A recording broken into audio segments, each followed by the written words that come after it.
Congress party అధికారంలోకి వచ్చి 2 సంవత్సరాలు పూర్తవుతున్న సందర్భంగా విజయోత్సవాలు నిర్వహిస్తున్నారు. అదేవిధంగా గ్లోబల్ సమ్మిట్ కార్యక్రమాన్ని కూడా చేపట్టినటువంటి రాష్ట్ర ప్రభుత్వం. దీనిపై మీ అభిప్రాయం ఏంటి మేడం? విజయం కాదు, ఇది అపజయం. కాంగ్రెస్ పార్టీకి విజయోత్సవాలు చేసుకునే అర్హత లేదుగాక లేదు. నేనన్న మాట కాదు, ఇది తెలంగాణ ప్రజలు మొత్తం అంటున్నటువంటి మాట. ఏ రంగంలో వీళ్ళు విజయం సాధించిండ్రని, ఎవరికి మేలు చేసిండ్రని, 2 సంవత్సరాల పాలన ఏంటి, ప్రగతి ఏంటి, వీళ్ళు చేయగలిగింది ఏంటి, అంతా ఓటమే కదా, అంతా విఫలమే కదా, అన్ని రంగాల్లో విఫలమే కదా, అన్ని రంగాలను అడుగుముట్టించిండ్రు కదా. ఎటువాయ్ రియల్ ఎస్టేట్, ఎటువాయ్ వ్యవసాయం ఏమాయ్, వైద్యం ఏమాయ్, విద్య ఏమాయ్, హాస్టల్ ఏంటి, గురుకులాలు ఏంటి, అన్నిటినీ అడుగుముట్టించిన పాలన, విజయోత్సవాలు చేసుకునే అర్హత ఈ ప్రభుత్వానికి, రేవంత్ సర్కార్కు లేదు. అయితే వాళ్ళు ఏమంటున్నటువంటి పరిస్థితి అంటే గ్లోబల్ సమ్మిట్ ద్వారా 44 దేశాల నుంచి ప్రముఖులు వస్తున్నారు. తెలంగాణ రాష్ట్రానికి పెట్టుబడులు పెట్టే విదేశంలో నిరుద్యోగులకు కూడా ఉద్యోగ అవకాశాలు వస్తాయి, కంపెనీలు వస్తాయని చెప్తున్నటువంటి పరిస్థితి. దీన్ని ఎలా చూడుచుంటారు మరి? కడుపుకు అన్నం పెట్టే రైతన్న సంగతి ముందు చూడు. వాళ్లకు బకాయి పడ్డటువంటి బకాయిలు ఫస్ట్ తీర్చు. ఎస్, పరిశ్రమలు ఎవరైనా వద్దనరు, కానీ ఏం చేస్తున్నావు నువ్వు? ఇప్పుడు 9,500 ఎకరాల భూమిని, మరి పారిశ్రామిక వాడల్ని మరి ప్రైవేటు పరం చేసి అతి తక్కువ పుంటికూర పుక్కానికి అగ్గోసగ్గోకు నీ వాళ్ళకి అప్పగించే ప్రయత్నం చేస్తూ ఉన్నావు కదా. మళ్ళీ ఈ పేరుతో నువ్వేం చేయగలుగుతావు? గతంలో దావోస్కో ఏం తీసుకొచ్చినావు నువ్వు? ఇదివరకు ప్రపంచ దేశాలు అటు ఇటు తిరిగి తీసుకొచ్చిన పెట్టుబడులు ఏంది? దీంతో తెచ్చేదేమున్నది? పాలన ముందు పాలన మీద దృష్టి పెట్టండి, పాలనను విస్మరించకండి, ప్రజల్ని విస్మరించకండి, మహిళల్ని విస్మరించకండి. విద్యారంగాన్ని, వైద్య రంగాన్ని, అన్ని రంగాల మీద మీ ప్రభుత్వంగా పాలన చేయండి. ఫస్ట్ వాస్తవంలోకి రండి. ముందు ఫ్యూచర్ తర్వాత సంగతి, 40-47 తర్వాత సంగతి, 20-25లో ఈ 2 ఏళ్లలో నువ్వేం చేయగలిగినావు, ఇంకా 3 ఏళ్లలో నువ్వేం చేయగలవో ప్రజలకు, తెలంగాణ ప్రజలకు సమాధానం చెప్పాల్సిన అవసరం ఉన్నది. 2 సంవత్సరాలు పూర్తయిన సందర్భంగా నీ ఓటమిని అంగీకరించాల్సినటువంటి అవసరం ఉన్నది. నీ వైఫల్యానికి క్షమాపణ కోరాల్సినటువంటి అవసరం ఉన్నది. ఇంకా 3 ఏళ్లలో నువ్వేం చేయగలవో చెప్పాల్సినటువంటి అవసరం ఉన్నది. ఎంతసేపు అబద్ధాలైనా, అప్పులున్నాయి అని చెప్పేసి నువ్వు మరి ఇవాళ ఎట్లా మెస్సీని పిలిచి ఫుట్బాల్ గేమ్స్ ఎట్లా పెట్టగలుగుతావు? ఏ రకంగా నువ్వు ఈరోజు ఈ గ్లోబల్ సమ్మిట్ ఖర్చులు పెడతా ఉన్నావు? ముందు ప్రజలకు నువ్వు ఇచ్చినటువంటి హామీల సంగతి చూడు, ప్రజలకు పడ్డటువంటి బాకీ సంగతి చూడు. అన్ని వర్గాలకు బాకీ పడ్డావు, ఆ బాకీ చెల్లించు. అంటే సీఎం రేవంత్ రెడ్డి ఫుట్బాల్ ఆడే విధానాన్ని ఎలా చూడొచ్చు అంటారు? ప్రజల బతుకులతో ఆడుతూ ఉన్నాడు, తెలంగాణ ప్రజానీకంతో ఆట ఆడుతూ ఉన్నాడు. ఇక ఫుట్బాల్ ఒక్కటి మిగిలింది. ప్రజల జీవితాలతో చెలగాటం ఆడుతున్నటువంటి కాంగ్రెస్ ముఖ్యమంత్రి రేవంత్ రెడ్డి ఇక ఫుట్బాల్ ఆడడం మిగిలింది. ఇది పరిస్థితి రాష్ట్రాన్ని దాపరించింది. ఏ వర్గంతో ఆట ఆడుకుంటలేవు నువ్వు? విద్యార్థులతో చెలగాటము, ఫీజు రియంబర్స్మెంట్ లేక కాలేజీలు మూతలు పడతాయి. మరి స్కూళ్ళతో నీ చెలగాటం, స్కూల్ పిల్లలు, బెస్ట్ అవైలబుల్ స్కూళ్ళు, ఎస్సీ ఎస్టీ పిల్లలు, వాళ్ళకి ఇవ్వాల్సింది ఇవ్వడు, అవి మూతపడతాయి.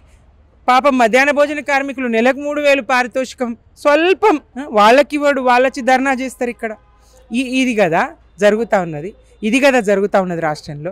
ఇది అభివృద్ధి అంటారా? దీన్ని ఇది ప్రగతి అంటారా? ఇది విజయం అంటారా? అటు వ్యవసాయానికి ఏం చేస్తేవి? దెబ్బ కొడుతీవి కదా. రైతు బంధు కాదు, భరోసా ఇస్తా అంటివి. యాసంగి పంట కాలం వచ్చింది ఇయ్యు, మొక్కజొన్న రైతులకు నువ్వు బాకీ పడ్డది ఇయ్యు, యాసంగి సన్నవాళ్ళకు నువ్వు ఇస్తాన్న బోనస్ ఇయ్యు. నష్టం చేయకు, లాభం తర్వాత సంగతి. నష్టం చేయకు, ప్రజానీకానికి నష్టం చేయకు. బీసీలకు ఇచ్చినటువంటి హామీ నెరవేర్చు. నిన్న ఒక బీసీ బిడ్డ బలైపాయ్. ఇది ప్రభుత్వ హత్య కాదా? బీసీ సామాజిక వర్గానికి కామారెడ్డిలో ప్రకటించినటువంటి 42% రిజర్వేషన్ కల్పిస్తామని చెప్పినటువంటి కాంగ్రెస్ పార్టీ సీఎం రేవంత్ రెడ్డి ఇప్పటి వరకు కూడా ఆ యొక్క ప్రకటనని ప్రకటించకపోగా మనస్తాపానికి చెందినటువంటి ఈశ్వరాచారి మరణాన్ని కూడా ఆత్మార్పణ చేసుకున్నటువంటి ఆ మరణాన్ని కాంగ్రెస్ పార్టీకి చెందినటువంటి వాళ్ళు కొంతమంది వ్యక్తిగతంగా చనిపోయినటువంటి పరిస్థితి అని కొంతమంది అంటున్నారు. వివిధ పార్టీల వారు బీసీ సామాజిక వర్గానికి చెందిన వాళ్ళని ఆ కారణం చేత చనిపోయాడని కొంతమంది అంటున్నారు. దీన్ని ఎలా చూడొచ్చు అంటారు? ఏది వాస్తవం, ఏది అవాస్తవం? మరణవాంగ్మూలం తీసుకోవచ్చు కదా, మరణవాంగ్మూలానికి విలువ లేదా? జనరల్ వార్డులో వరేస్త్రీ 95%, 90% కాలినటువంటి ఈశ్వరాచారి ఆత్మ బలిదానాన్ని లెక్కలకే తీసుకోకపోతే గాంధీ ఆసుపత్రిలో జనరల్ వార్డులో వేస్తిరి. అక్కడైనా మరణ వాంగ్మూలం తీసుకునే ప్రయత్నం చేసిండ్రా? డాక్టర్లను ఏమన్నా సంప్రదించిండ్రా?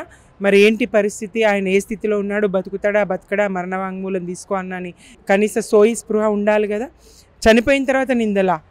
మీరు ఒక్క బీసీ మంత్రి కానీ, బీసీ ప్రజాప్రతినిధి కానీ ప్రభుత్వ పక్షంగా అక్కడికి వచ్చిండ్రా? ఇదా మీ చిత్తశుద్ధి? ఆ కుటుంబానికి మీరు ఏ రకమైన హామీ ఇవ్వగలిగినరు? ఆ కుటుంబానికి ఏమి హామీ ఇచ్చిండ్రు, బీసీలకు ఏమి హామీ ఇచ్చిండ్రు? సాయి ఈశ్వరాచారి మరణాన్ని మీరు ఎట్లా తక్కువ చేసి చూస్తారు? సరే, మరణాలను ఎవరిని ప్రోత్సహించరు, ఏ పార్టీ అయినా ఎవరైనా ప్రజలైనా ప్రోత్సహించరు. ఈశ్వరాచారి మరణమే మొదటిది చివరిది కావాలి. తెలంగాణలో వందలాది మంది బిడ్డల్ని పొట్టన పెట్టుకున్నది ఈ కాంగ్రెస్ ప్రభుత్వం. మళ్ళీ ఇక్కడ బీసీలో కూడా మళ్ళీ అవమానించి మళ్ళీ రక్తదాహం తీరదు. కాంగ్రెస్ పార్టీ రక్తదాహం తీరదు. బీసీలను కూడా అట్నే మోసగించి వాళ్ళని అన్యాయం చేస్తూ తన రక్తదాహం తీర్చుకోవాలనుకుంటున్నది.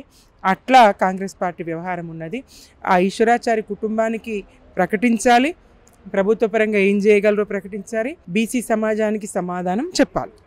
హుస్నాబాద్లో జరిగినటువంటి ఒక సభలో నిరుద్యోగుల పక్షాన నిలబడుతుంది కాంగ్రెస్ ప్రభుత్వం అంటూ చెప్తూ 40,000 ఉద్యోగాలు ఇస్తాము, 2.5 ఏళ్ళు పూర్తి కాకముందే మీకు వెరసి, అంటే గతంలో 60,000 ఉద్యోగాలు ఇచ్చాము, ఇప్పుడు 40,000 మొత్తం వెరసి 1,00,000 ఉద్యోగాలు ఇచ్చినటువంటి ఘనత మాదే అని చెప్పినటువంటి పరిస్థితి కూడా చూస్తున్నాం. దీన్ని ఎలా చూడొచ్చు అంటారు?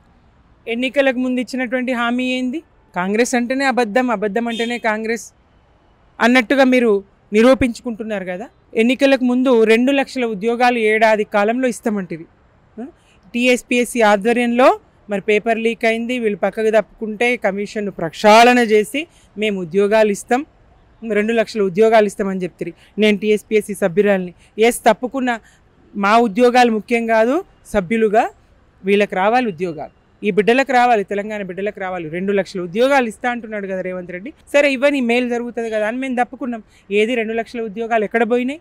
2 ఏళ్ళైనా 2 లక్షలు భర్తీ చేయలేకపోయినావు కదా. నీవు సొంతంగా 5-6 వేల ఉద్యోగాలు కూడా నువ్వు ఇవ్వలేకపోయినావు.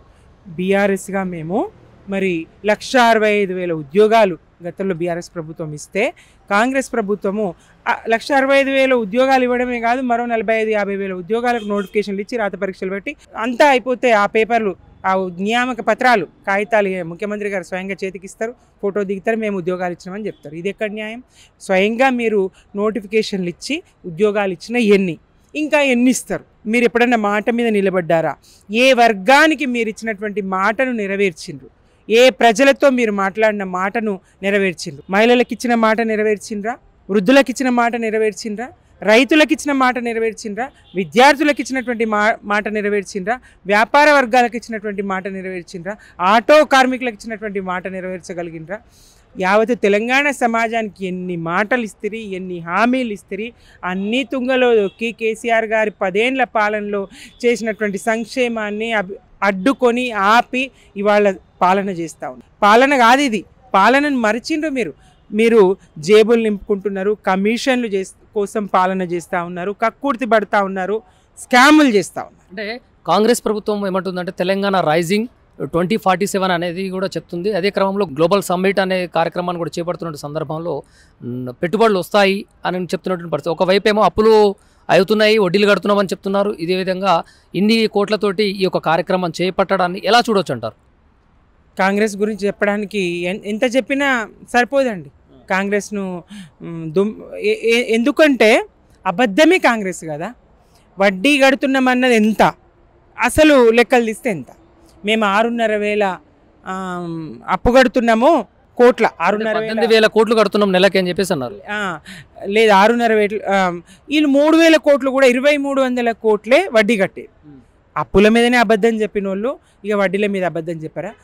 నోరు తెరిస్తే అబద్ధమే. అంటే 4th సిటీని నిర్వహిస్తాము, 4th సిటీ ద్వారా చాలా మందికి ఎంప్లాయ్మెంట్ సోర్స్ అవకాశాలు కలుగుతాయని కూడా చెప్తున్నటువంటి పరిస్థితి. దీన్ని ఉన్న ఉద్యోగాలు ఊడగొట్టే పరిస్థితి ఇక్కడ తీసుకొచ్చి అంగన్వాడీలకు ఇవ్వలేరు, మధ్యాహ్న భోజన కార్మికులకు 3,000 ఇవ్వలేరు.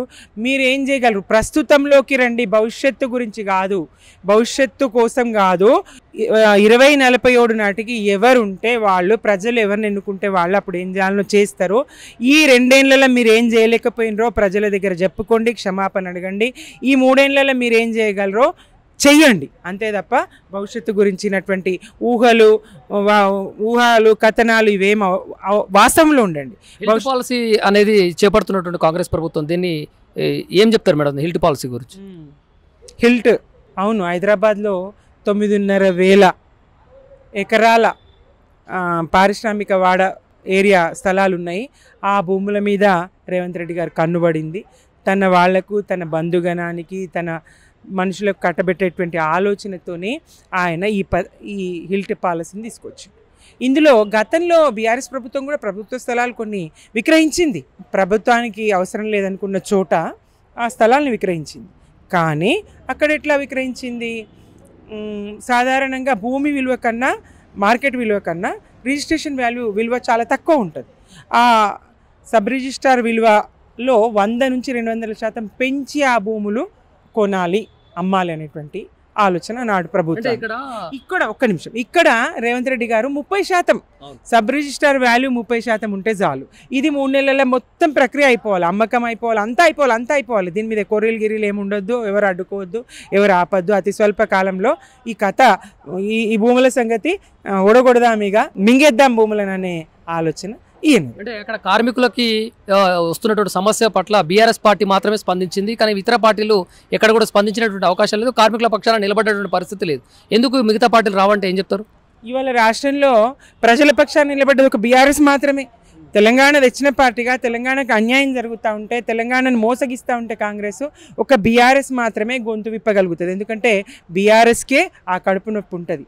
తెలంగాణ బాధ బీఆర్ఎస్ బాధ, తెలంగాణ ప్రజల బాధ బీఆర్ఎస్ బాధ. కాబట్టి బీఆర్ఎస్ఏ ఎదురిస్తుంది, ప్రశ్నిస్తుంది. బీజేపీ కాపాడుతుంది కదా రేవంత్ రెడ్డి గారిని.